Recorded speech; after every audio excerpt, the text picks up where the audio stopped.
성경 일독을 위해서 오늘 우리 함께 읽어 나갈 하나님 말씀은 에스겔서 1장부터 4장까지의 말씀입니다. 2주 정도 에스겔 말씀이 이제 우리 함께 묵상해 가게 됩니다. 에스겔서와 같은 경우는 환상도 많고 우리가 묵상할 때는 어려운 부분들도 있습니다. 보통 하루에 4장, 3장 이렇게 가기 때문에 읽어 나가시면서 통독하는 과정이기 때문에 다 우리가 이해하지 못하더라도 때로는 주시는 단어 하나, 문장 하나를 붙잡기를 사모하며 에스겔서 말씀 함께 묵상해 나가도록 하겠습니다. 에스겔은 바벨론 포로 때 함께 끌려간 선지자였습니다. 우리 1절 말씀 같이 읽어보겠습니다. 때는 제 30년 넷째 달 5일이었다. 그때에 내가 포로로 잡혀온 사람들과 함께 그발 강가에 있었다. 나는 하나님이 하늘을 열어 보여주신 환상을 보았다. 3절도 읽겠습니다. 주님께서 바빌로니아 땅의 그발 강가에서 부시의 아들인 나 에스겔 제사장에게 특별히 말씀하셨으며 거기에서 주님의 권능이 나를 사로잡았다. 아멘. 포로로 끌려간 이유는 죄 때문이었습니다. 하나님이 주신 땅을 잃고 성전이 무너지고 포로로 끌려갔으면 이제 모든 것이 끝난 것만 같은데 하나님의 역사는 쉬지 않으시고 그 포로로 끌려간 그발 강가 바빌로니아 땅에 있는 에스겔에게 다시 하나님은 강력하게 임하셔서 일하고 계십니다. 이 포로 시대를 생각할 때마다 마치 지금 우리가 살고 있는 이 시대와 닮아 있다는 생각을 많이 하게 됩니다.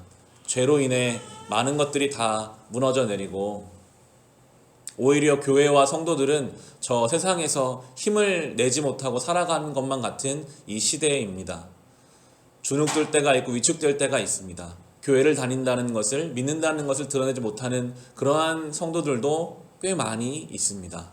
그러나 하나님은 여전히 오늘도 우리에게 찾아오셔서 주의 말씀을 허락하여 주시고 우리가 주의 온전한 제사장으로 살아가기를 원하고 계십니다.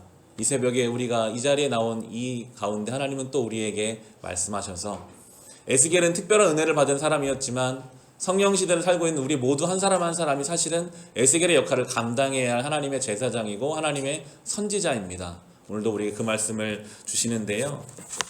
1장 후반부는 오늘 묵상해 보시면 환상을 보여주시는데 우리가 이해하기 어려운 그런 환상입니다. 여러 가지 동물들도 나오고 바퀴의 모양이 나오게 되고 그 말씀을 좀 해석해 주시는 것이 이제 2장으로 넘어가서 우리 2장 1절, 2절, 3절 말씀 그 환상은 지나가고 말씀하시는 내용이 2장 1, 2, 3절인데 같이 읽어보겠습니다.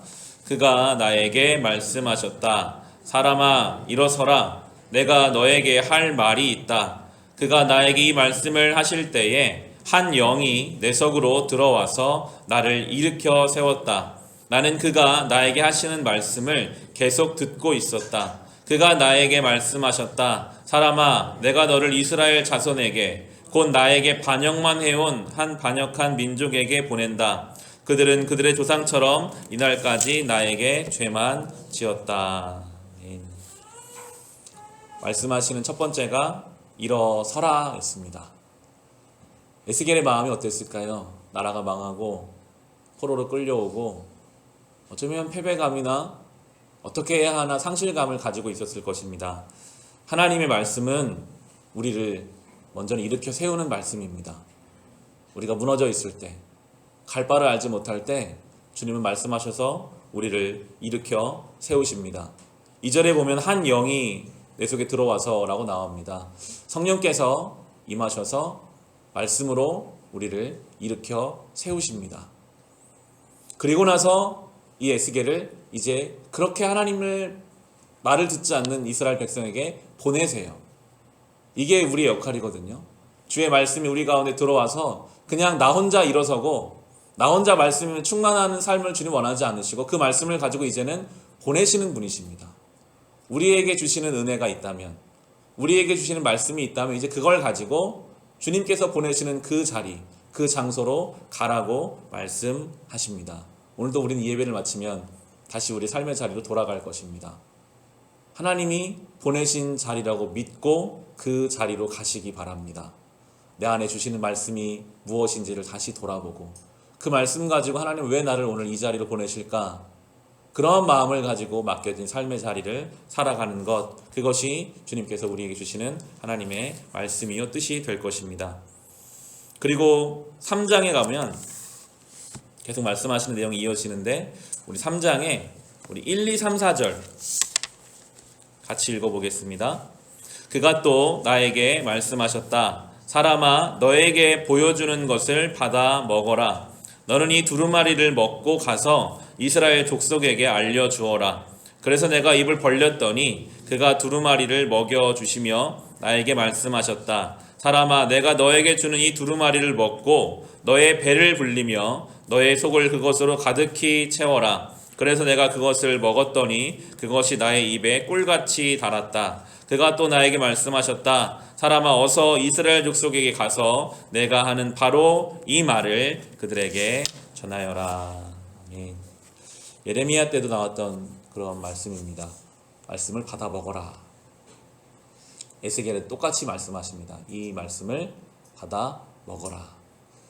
하나님의 말씀은 머릿속에 이해하고 동의하는 것이 아니라 정말 음식을 받아 먹고 씹어서 소화시켜서 그 음식의 힘으로 우리가 육신의 일을 하듯이 하나님 말씀을 우리가 완전히 소화시키고 우리가 받아 먹는 심정으로 그렇게 대해서 그 말씀이 내 속에서 역사하고 일하게 하는 것, 그것이 하나님이 우리에게 말씀을 주시는 이유가 될 것입니다. 소화시키는 과정이 필요해요. 하나님 말씀을 들으면 끊임없이 이 말씀을 내 속에서 묵상하고 말씀대로 살아보려고 노력하고 또 그 말씀대로 살지 못할 때마다 기도하며 주님을 의지하고 그 과정 속에서 자연스럽게 그 말씀이 내 속에서 녹아져가고 소화되어져 갈 때 어느 순간부터 그 말씀 따라 우리가 말하게 되고 그 말씀 따라 결정하게 되고 그 말씀이 내 속에 일하는 것을 우리는 또한 경험하게 될 것입니다. 에스겔서를 묵상해 보시면요, 결코 에스겔이 이 말씀 전하는 거 쉽지 않았어요.